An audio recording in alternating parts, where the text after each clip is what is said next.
From Hollywood, it's time now for Johnny Dollar. Dan Mapes, New York Police Department, Mr. Dollar. Oh, hi. I just went over your statement to the officers who went to the scene of the shooting. Pretty rough business. Yeah.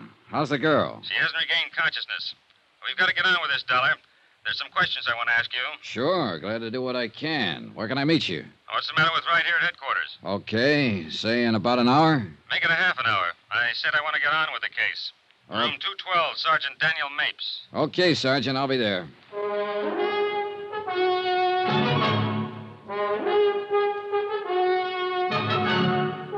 Tonight and every weekday night, Bob Bailey in the transcribed adventures of the man with the action-packed expense account, America's fabulous freelance insurance investigator. Yours truly, Johnny Dollar.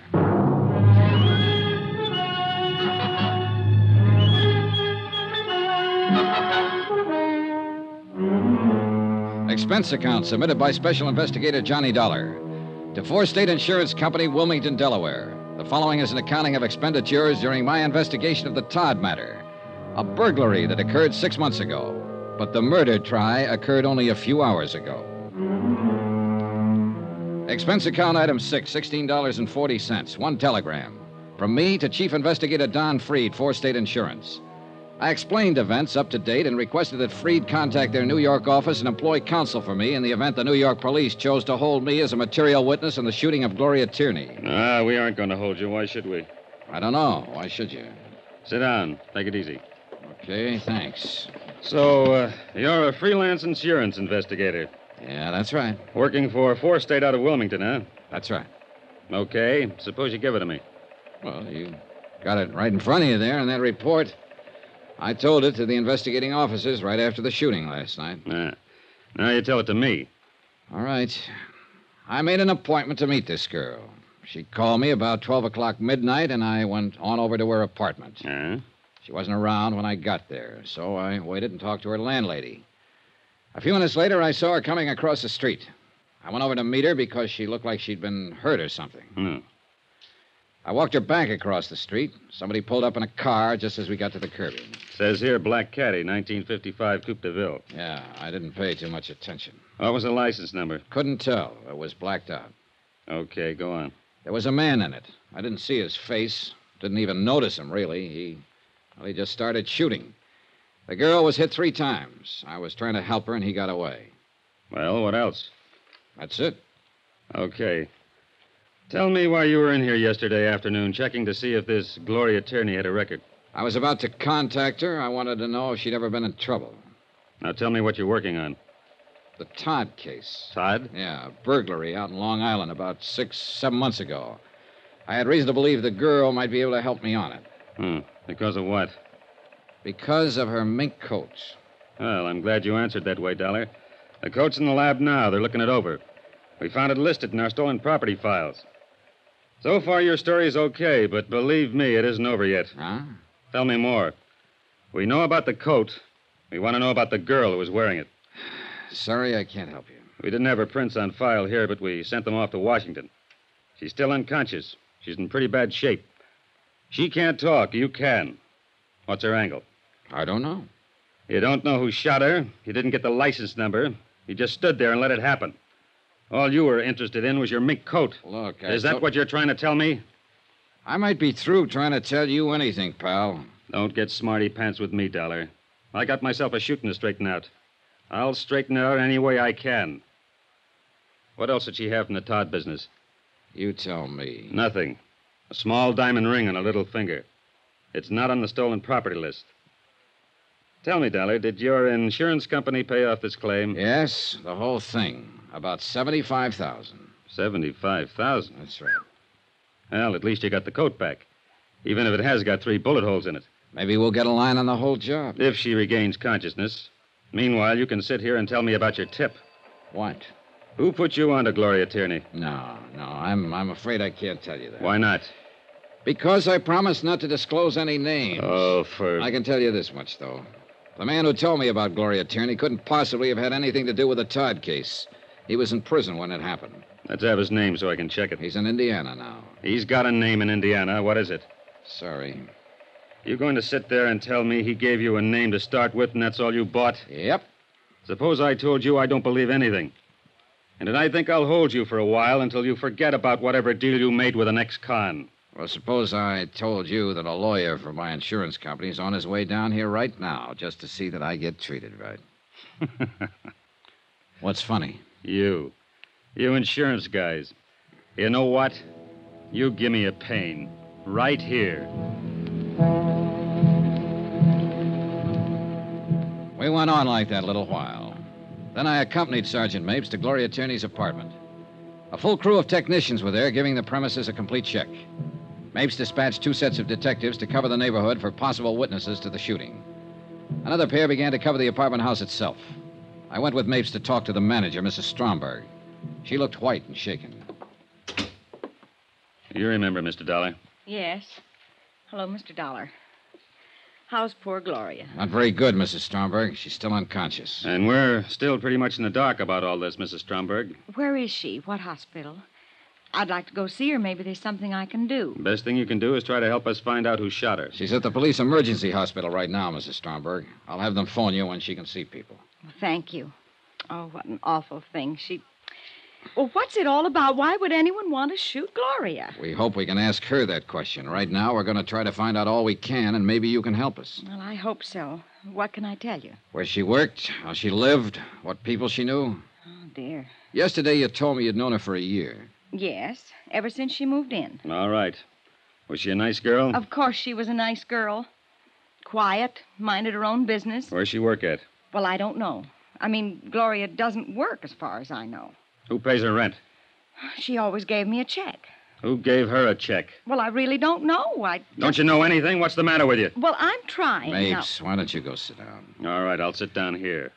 Mrs. Stromberg, what can you tell us about her? Do you know where we can contact her family? Think about it. Well, I don't know. I know they live in California somewhere, but that's all I do know. She talked about them now and then. Uh-huh. How about her friends here in town? What about them? Well, for instance, the man who drove the black Cadillac last night. I never saw that car around here before. Did she talk about her friends to you? Why, no. Well, she's a pretty girl, young. Boyfriends? Oh, yes, she did talk about them now and then. Do you suppose one of them had something to do with this? Mrs. Stromberg, some guy pulled up in a black caddy last night and pumped 3 slugs into her. She acted funny before that, according to you. Run out when she was supposed to meet Dollar here. Don't you know if any of her friends drove a car like that? No. You know this, but you don't know that. What kind of a friend were you? What? What kind of a friend were you? That girl's lying in a hospital right now. She's got a slug here, another one here, and here. They've operated twice. You weep and holler and stand around wringing your hands about her, but you won't open your mouth about helping us find who did it. Now, let's start with that car again. You've got the front apartment here. You can see the street from those 2 windows. Have you ever seen that black caddy here before? Yes. Well, why didn't you say so in the first place? Whose is it? I don't know. I don't know his full name. Well, what do you know about him? His name is Bill something. Bill something. Yes? That's a big help. What does he look like? Where does he work? What does he do? I don't know. I really don't know. She never introduced me to him, but she talked about him. She'd say, Bill's coming by tonight, or Bill did this, or Bill did that, but she never mentioned his last name. But he drove the caddy. Yes. Now, what does he look like? I told you, she never introduced me. I heard that part. But I know if someone young and fresh and pretty like Gloria Tierney lived across the hall from my wife would be at the window every time she heard the bell ring or heard a car drive up out front. She'd want to see who was buying her the candy and flowers, who was knocking on the door. Isn't that so, Mrs. Stromberg? Yes. No. Yes. Well, what do you mean? Now, look. For the 3rd time, what does this guy Bill look like? Well, he's tall and very dark. Tall? What does that mean? Tall like me? Tall like Dollar? Tall like what?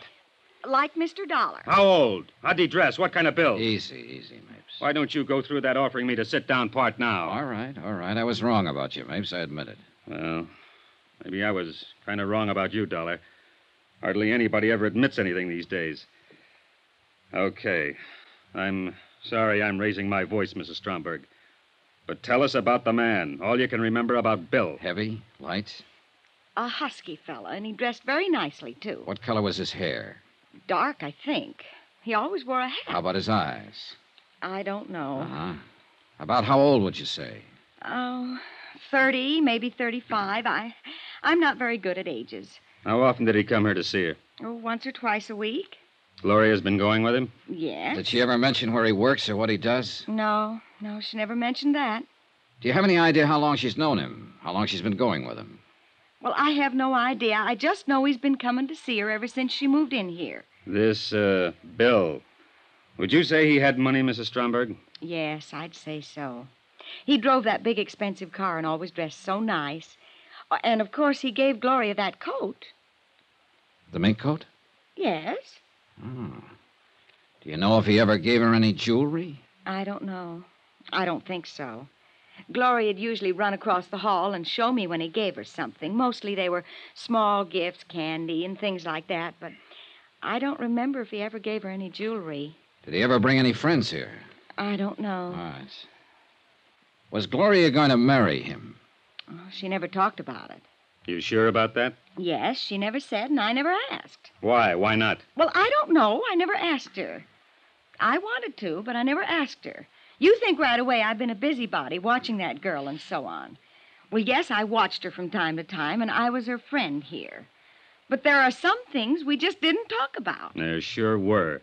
Well, as you ask me questions, I realize how much we didn't talk about.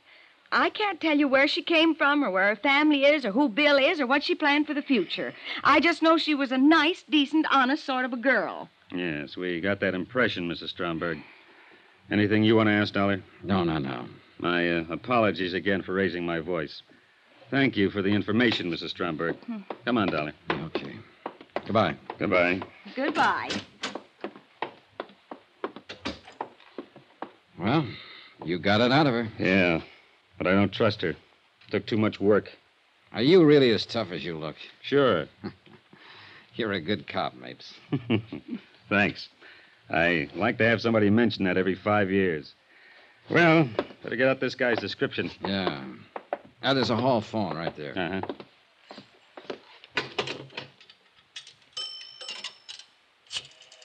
Well, we sure haven't got much to go on. Communications, please. Yes, Dan Mapes. I want an APB out on... What?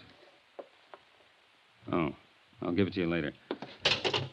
Johnny, the hospital phoned in 2 minutes ago. Gloria. Yes. They think she's dying.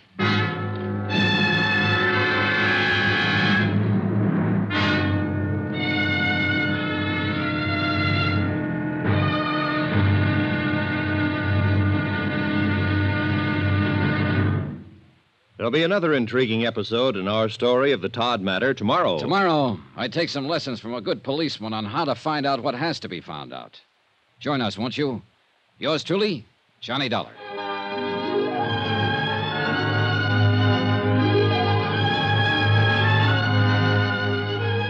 Yours truly, Johnny Dollar, starring Bob Bailey, is transcribed in Hollywood. Written by John Dawson, it is produced and directed by Jack Johnstone.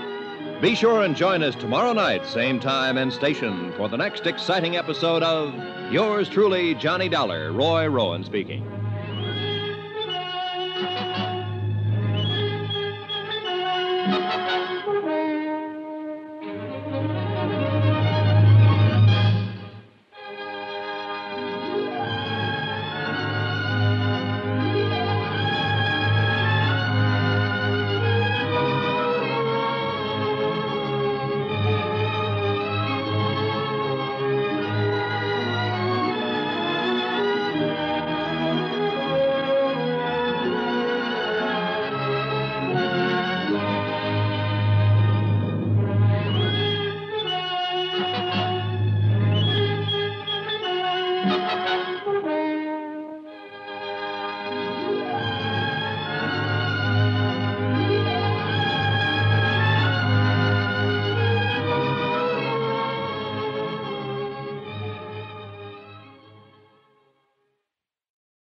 You've been listening to the OTR Gold Network.